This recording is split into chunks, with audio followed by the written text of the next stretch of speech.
Welcome to बिटिनिंग। साथ में मिलके शुरू करते हैं ज़िंदगी की दूसरी इनिंग।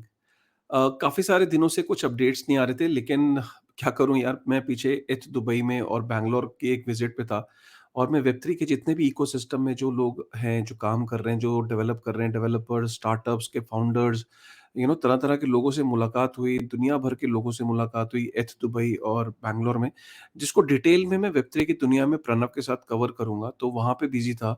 मतलब आप सोचो कि 2 देश, 5 इवेंट, 20 से ऊपर स्टार्टअप से मुलाकात हुई। मैं इस क्यों करता हूँ ये? मैं इसलिए करता हूँ क्योंकि जब हम कहते हैं कि हम वेब3 की दुनिया का प्रोग्राम करते हैं, तो वेब3 की दुनिया का प्रोग्राम सक्सेसफुल तभी हो पाएगा जब हम वेब3 के स्टार्टअप से बात करेंगे, इकोसिस्टम को समझेंगे, तभी हम आपको करेक्ट इन्फॉर्मेशन दे पाएँगे कि आखिर दुनिया में वेब3 स्पेस में हो क्या रहा है। लोगों से मिलने से तो पता लगेगा ना। सो इस कारण मैं अपडेट्स नहीं दे पाया, लेकिन अब मैं वापस आ गया हूँ, तो फिर से आपको एक अपडेट्स जो है मैं शुरू कर रहा हूँ। डेली बेसिस पे आइडिया ये रहता है कि 10 से 15 मिनट के अंदर जो इम्पोर्टेंट इन्फॉर्मेशन है, इम्पोर्टेंट न्यूज़ आर्टिकल्स हैं, उनको कवर करने की कोशिश करते हैं इस इस इसके द्वारा, इस प्रोग्राम के द्वारा। तो शुरू करते हैं। हमेशा की तरह मैं अपनी स्क्रीन को शेयर करता हूँ और स्क्रीन को शेयर करके फिर लेट्स डू इट। सबसे पहले हम बात करते हैं इलॉन मस्क से। हम सब जानते हैं कि इलॉन मस्क का जो है मेजॉरिटी स्टेक हो गया है इसका ट्विटर के अंदर। तो जैक डोर्से कहीं न कहीं बाहर हो गए हैं और बाहर से इन द सेंस कि हार्डली उनका 2-2.5% का स्टेक रह गया है। अब जो मेजॉरिटी स्टेक है वो इलॉन मस्क के पास है और ये जो ट्विटर का बोर्ड है उस पे भी he has been appointed as Twitter के बोर्ड पे। तो अब इससे पता क्या लगता है कि जो कमान है वो इलॉन मस्क के हाथ में है। इलॉन मस्क किस चीज़ के लिए जाने जाते हैं? सबसे इम्पोर्टेंट चीज़ जो इलॉन मस्क की है वो ये कि ये पुश करते हैं चीज़ों को, फ़ास्ट चलते हैं। मतलब ऐसा नहीं है कि कोई डल डे इनकी लाइफ़ में शायद ही होता होगा। ये वो उनमें से नहीं है कि सोचेंगे, बैठेंगे अब ट्विटर का क्या करना है। इंस्टेंट इंस्टेंट कहीं न कहीं वो इनके ना एक्शंस में दिखता है और वो ट्विटर के अंदर भी दिख रहा है। जब से ये बोर्ड के अंदर आए मतलब 48 आवर्स भी नहीं गुज़रे, इनका जो ट्विटर हैंडल है वो तरह-तरह के सजेशंस ले रहे हैं लोगों से, ट्विटर के बारे में बात हो रही है। जैसे कि यहाँ पे बोल रहे हैं कि ट्विटर के अंदर से अगर मैं डब्ल्यू हटा दूँ तो क्या रहेगा? तो ट्विटर का नाम टिटर कर दें और ऑप्शंस भी इन्होंने जिद भी मेरी, पढ़ भी मेरी, तो उसमें करीब आप देखो कि 1 लाख से ऊपर इनफैक्ट 1 लाख नहीं 10 lakh 1 million people have voted और जिससे पता लगता है कि शायद ट्विटर का नाम टिटर हो जाएगा।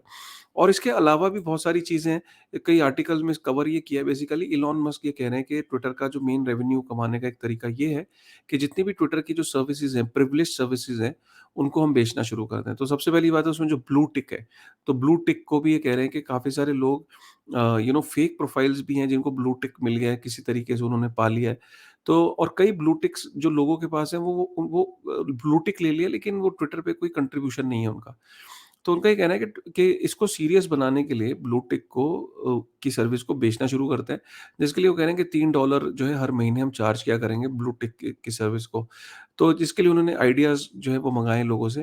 तो $3 की पेमेंट वो कह रहे हैं कि या तो आप डॉलर में कर सकते हो, क्रेडिट कार्ड में कर सकते हो और जो सबसे इम्पोर्टेंट बात है कि इन्होंने उस पूरे अपने कन्वर्सेशन के दौरान सीरीज़ ऑफ ट्वीट्स करी और उसमें जो ये सबसे बड़ी एक ट्वीट ये किया कि may be even an option to pay in dose. तो जो ट्विटर की सर्विसेज़ को बाय करने के लिए हो सकता है आपको फ्यूचर में डोज को होल्ड करना पड़े। डोज के थ्रू आप पेमेंट करोगे तो डोज की जो वॉलेट है उसके साथ वो इंटीग्रेशन हो जाएगा। तो ये एक बहुत बड़ा इम्पोर्टेंट अपडेट है। हमने पास्ट में देखा है कि इलॉन मस्क वैसे भी डोज के बहुत बड़े सपोर्टर रहे हैं। और काफ़ी सारे लोग अ, जानते हैं कि जब इलॉन मस्क डोज के बारे में कोई ट्वीट करते हैं तो उसके बेसिस पे वो अपनी ट्रेडिंग की जो स्ट्रैटेजी डिफाइन करते थे। अब ये क्या कैसा है? वेल इसके बारे में मैं क्या बोलूँ यार, अब ट्विटर उनका है, वो कुछ भी कर सकते हैं। हमने देखा जैक डॉर्सी ने बिटकॉइन को प्रमोट किया था।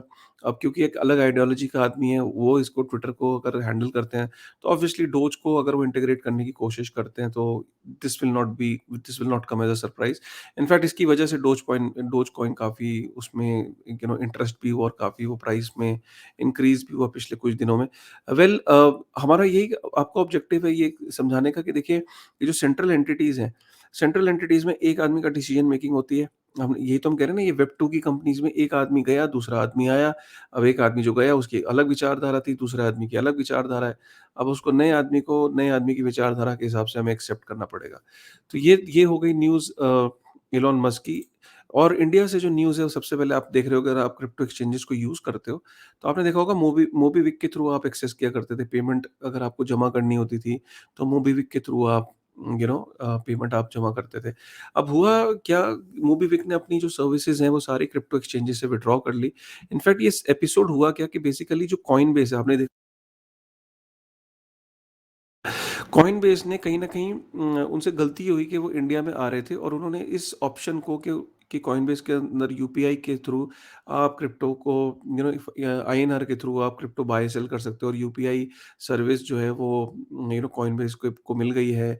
और ये चीज़ें उन्होंने जब मीडिया के अंदर पब्लिश करी, तो कहीं न कहीं जो एनपीसीआई था, उसको ये खबर पहुँची कि publicly listed company Coinbase India आती है और वो यूपीआई के बारे में बता रही है कि यूपीआई सर्विसेज़ के थ्रू आप क्रिप्टो मतलब आईएनआर के थ्रू सेल कर सकते हो, बाय कर सकते हो। तो इस पे एनपीसीआई को हैरानी हुई और एनपीसीआई ने 7 अप्रैल को ये लेटर इश्यू करा।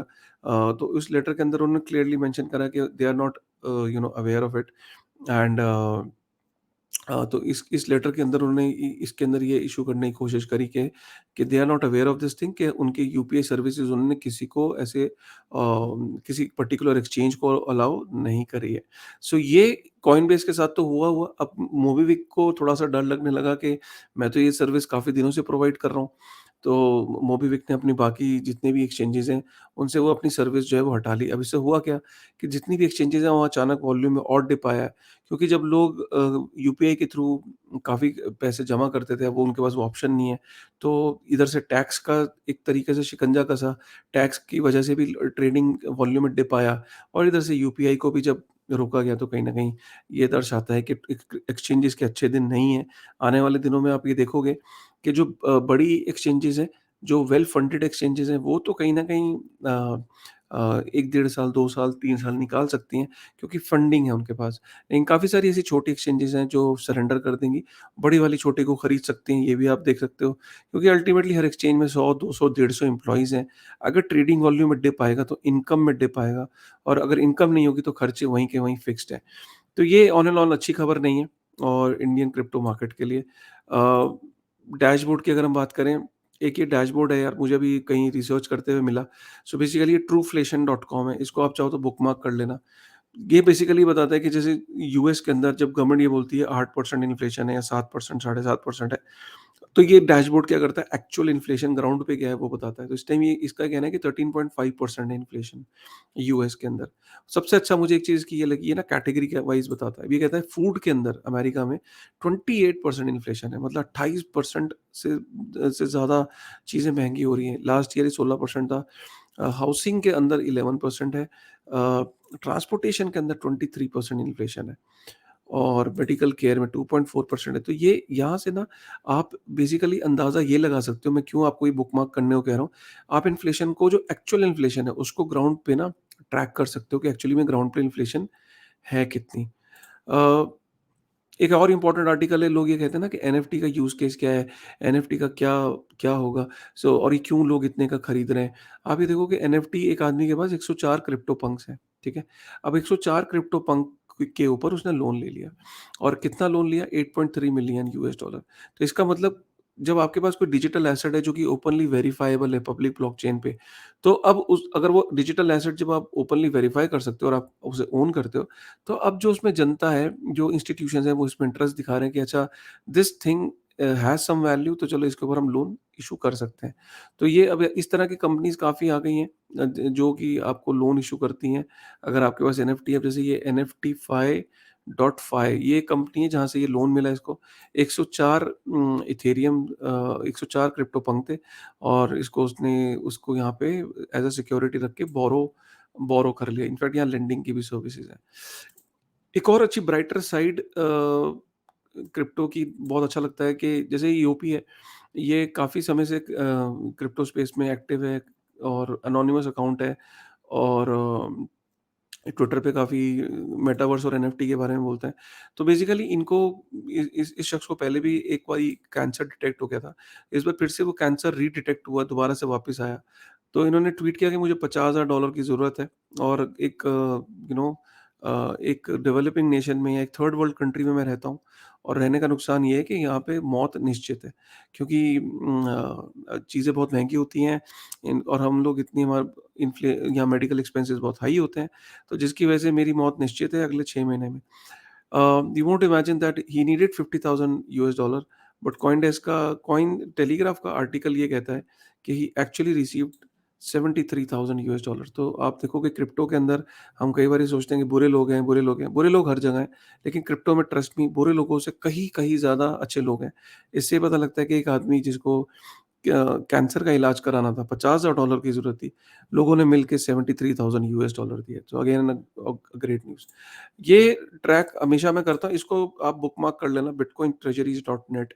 ये देखो ना, ये लिस्ट कितनी बड़ी होती चली जा रही है। ये देखो, ये पब्लिक लिस्टेड कंपनीज़ किन-किन के पास बिटकॉइन है, आप देखो माइक्रो स्ट्रैटेजी, टेस्ला, दुनिया भर की जो पब्लिक लिस्टेड कंपनीज़ हैं, कहाँ तक आ रही हैं ये देखो, यहाँ तक। मतलब मैं ऊपर से चला, तो यहाँ तक पब्लिक लिस्टेड कंपनीज़ की जिनके पास बिटकॉइन है। फिर प्राइवेट कंपनीज़ किनके पास बिटकॉइन है। फिर उसके बाद गवर्नमेंट, कौन से गवर्नमेंट के पास कितना बिटकॉइन है, ये देखो एल साल्वाडोर, जॉर्जिया, यूक्रेन। और उसके बाद ईटीएफ्स जैसे जो प्रोडक्ट हैं, जो फाइनेंशियल प्रोडक्ट्स हैं, फाइनेंशियल ट्रस्ट हैं, तो आप ये देखो दुनिया भर में जितनी भी बिटकॉइन की सप्लाई है उसका 7%, 7.12% जो है वो इन कंपनीज़ या इंस्टीट्यूशंस के पास आ चुका है। So all in all they have a track of it. आप कई बार ये लगता है ना कि बिटकॉइन के अंदर किसका इंटरेस्ट है, इंटरेस्ट बढ़ रहा है, नहीं बढ़ रहा है। यहाँ से आपको दिख रहा है कि इंस्टीट्यूशन का दिन-प्रतिदिन इंटरेस्ट बढ़ता जा रहा है। शुरू-शुरू में ये 15-20 कंपनियाँ भी नहीं होती थी और आज के डेट में मैं देख रहा हूँ ये लिस्ट कितनी लंबी होती जा रही है और और रुकने का नाम नहीं ले रही है और इसको अभी भी लीड माइक्रो स्ट्रैटेजी कर रहा है। उसके बाद यूरोप ने फिर once again high value crypto asset services पे बैन लगा दिया है, जो रशिया को कोई भी जो यूरोपियन कमीशन की जो नेशंस हैं, वहाँ पे कोई भी asset, crypto wallet, crypto exchange, कोई भी क्रिप्टो से रिलेटेड सर्विसेज जो हैं, वो रशिया को हाई वैल्यू एक पर्टिकुलर वैल्यू के ऊपर सर्विस नहीं दे सकती। तो एक कैपिंग लगा दी है।